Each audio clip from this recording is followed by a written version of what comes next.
My dad texted me 5 words that morning. Thanksgiving's full. Maybe next year. No call. No explanation. Just a casual rejection glowing cold on my screen. I stared at it, thumb hovering, then typed back, "No worries."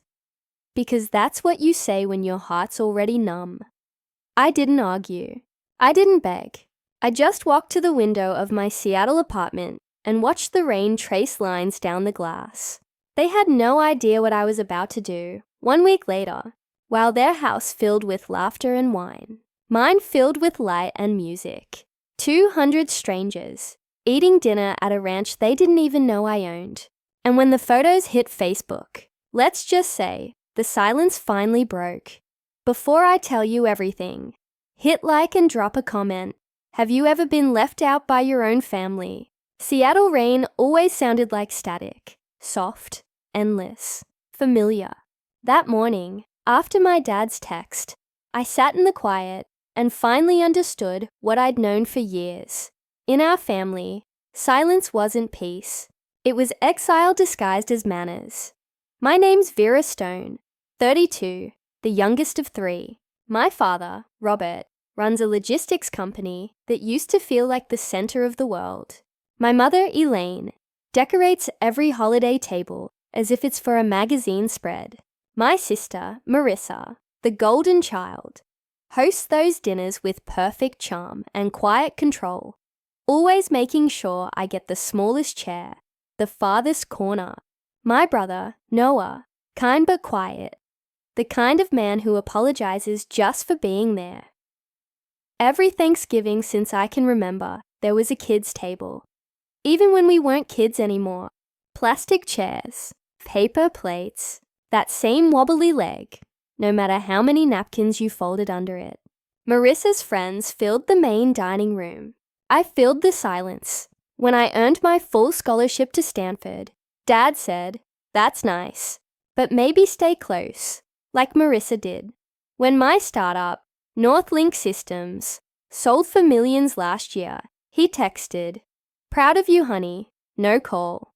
Just another quiet pat on the head from 1,000 miles away." That's how we work. Words that look kind, sound neutral, but cut clean. I stared at his latest message, "Thanksgiving's full," and thought about every maybe next year before it. Then my eyes drifted to the stack of closing papers on my board. White Valley Ranch, Montana, $5 million. My name on every page. They didn't know I'd built something of my own. An escape. A place no one could uninvite me from. I picked up my phone, typed "no worries," and pressed send. Then I whispered into the empty room, "This year I'm setting my own table." I told myself it didn't matter, that I'd outgrown wanting a seat at theirs. But the truth sat heavy in my chest, like stone. Every drizzle against the Seattle glass reminded me of that foldable table back in Portland. The one that always rocked beneath my elbows. The one they called temporary, but never replaced. That night, I scrolled through old photos. Marissa carving the turkey, Mom glowing beside her, Dad raising his glass, and me, blurred at the edge, carrying a tray, always moving, never seated. When I finally called Noah, he answered on the 3rd ring, already knowing what it was about. "Hey," I said lightly. "Is it true? Thanksgiving's full." A pause. Too long to be innocent. "Yeah," he sighed. "Dad said it'll be small this year. Just Marissa's family, some friends. You know, to keep it simple." "Simple," I repeated. "Right. You know how they are," he murmured. "They didn't mean it like, it's fine." I cut him off. I meant it when I said "no worries." But when we hung up, my jaw locked until it hurt. Because simple had always meant without you. For years I told myself distance was protection. I stayed busy, built a company, turned every scar into a blueprint. But this time, the silence didn't sting. It challenged me. If their table was full, I'd fill mine too, just differently. I stood, pulled the ranch file from my desk, and felt the weight of the pages between my fingers. Still crisp, smelling faintly of cedar from the contractor's office. And for the first time in years, I smiled. In my mind, I could already see it. A long oak table under golden light, snow falling softly beyond the windows, the scent of turkey and rosemary drifting through the air. Not a family of blood, but one of choice. I opened my laptop and typed a message to my assistant. Call Sheriff Collins in White Valley. Ask about local shelters or anyone who needs a meal tomorrow. And order more ovens overnight. Within minutes, replies began to roll in. Suppliers, volunteers, drivers.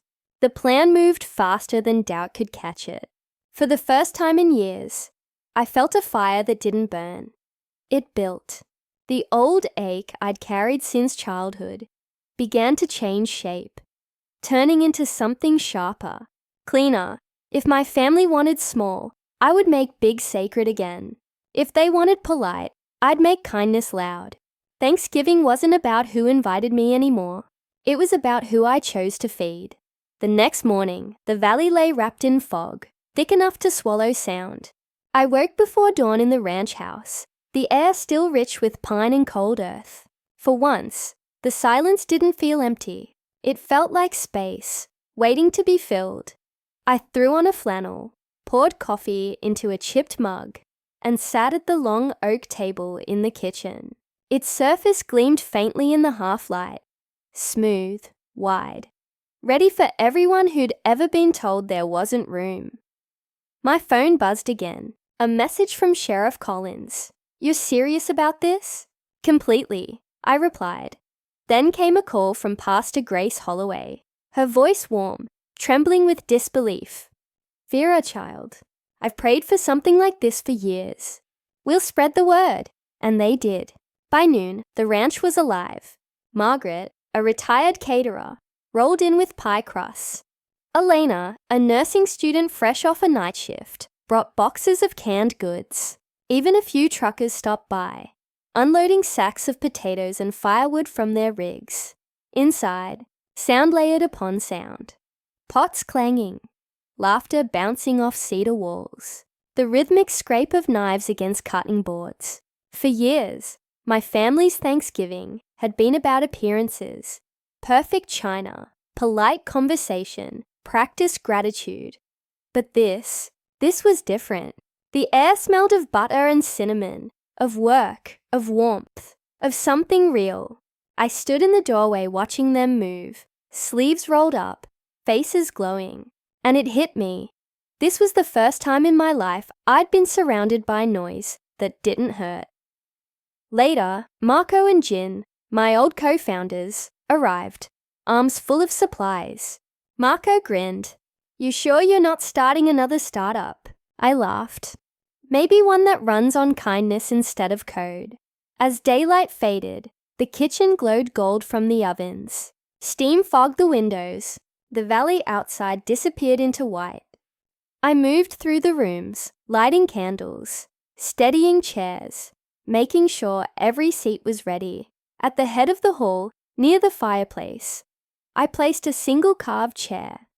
For the one who felt unseen, it wasn't just a decoration. It was a declaration, and standing there, I realized something simple but seismic. This wasn't revenge anymore. It was reclamation. While my family toasted themselves in Portland, I was preparing a feast for 200 strangers. They'd told me the table was full. They were right. It just wasn't theirs anymore. By dawn on Thanksgiving Day, White Valley looked like a postcard. Snow dusted the fences. The air shimmered silver, and smoke curled from the chimneys in slow ribbons. The ranch, once silent, forgotten, pulsed with life. Inside, the kitchen beat like a heart, steady, strong, unstoppable. Margaret rolled dough with military precision. Elena stirred gravy in a copper pot twice her size. Marco and Jin had turned the barn into a dining hall, stringing lights across the beams until it glowed like a galaxy. When I walked in, everyone was already working in rhythm, calling out ingredients, laughing over burned rolls, sharing stories that didn't need polishing. and for the first time in forever, I could almost feel my younger self watching. Finally smiling. Watching from the corner. The version of me who used to scrub silverware while the real family toasted. But this time, I didn't feel invisible. I felt anchored. By noon, the valley came alive. Engines hummed up the snowy road. Tires crunching over frost. Farmers, truckers, single parents, veterans, nurses, people who'd heard the news from Pastor Grace's Sunday sermon, or the crackling AM radio. They arrived shyly at first, stamping snow from their boots, eyes darting around as if waiting for someone to tell them they didn't belong. No one ever did. I stood at the entrance, apron dusted with flour, greeting each person by name as they scribbled it on a paper tag. "Welcome home," I said. Some smiled, some teared up, but every single one stepped forward. Inside the barn, the oak tables stretched endlessly, candles flickering between bowls of mashed potatoes, cranberry sauce, and warm bread. The air smelled of sage, butter, and cedar smoke. From the corner came soft music. A fiddle, a guitar, and a voice humming something that sounded like hope. Just as the final dishes were being set, a tall man in a worn army jacket stepped through the door. His beard was streaked with grey, his hands trembling from the cold. "Am I in the right place?" he asked quietly. "You are," I said, pulling out a chair. He sat slowly, eyes scanning the hall. "It's been 10 years since I've had Thanksgiving with anyone," he whispered. When the meal began, voices filled the air, soft at first, then louder, warmer. Plates clattered, glasses clinked, laughter rolled like wind through the rafters. People who had entered as strangers began leaning closer, sharing food, sharing stories, sharing pieces of themselves they thought no one wanted. At one point, Pastor Grace stood and raised her glass. "For the table that never runs out of room," she said, "and for the woman who built it." I shook my head, smiling. "No," I said, "for everyone who showed up." Then Walt, the man in the army jacket, rose slowly. His chair scraped the wooden floor, and the room fell silent. He lifted his glass, voice steady, but thick with emotion. "I lost my wife in 2013, he began. "Since then, every Thanksgiving's been the same. A frozen dinner and the TV for company. But tonight," his voice cracked, "tonight feels like she came back for a visit." No one moved. And then, one by one, hands began to clap. Slow, heavy, honest. The sound spread through the hall until even the rafters seemed to hum with it. Walt smiled through his tears and sat down, laughter breaking gently through the applause. That was the moment I realized. I wasn't trying to prove anything anymore. I wasn't rebuilding their table. I'd built something entirely new.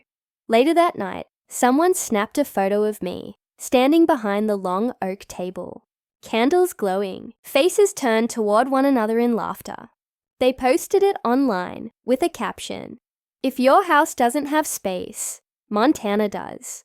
By morning, the post had gone viral. Local news called it the Open Table Thanksgiving. Photos spread across Facebook. Walt's smile, the carved chair by the fire, the sign above the barn door that read, "Everyone has a seat." And then my phone started buzzing. At first, I ignored it. But when I saw the names, Dad, Mom, Marissa, my chest tightened. Message after message. Dozens of them. "Dad, what the hell did you do?" "Mom, Vera, the whole town's talking." "Marissa, wow. Couldn't let me have one day without making it about you, huh?" I stared at the screen. The same cold glow that had carried their rejection, now carrying their outrage. When the call finally came through, I answered.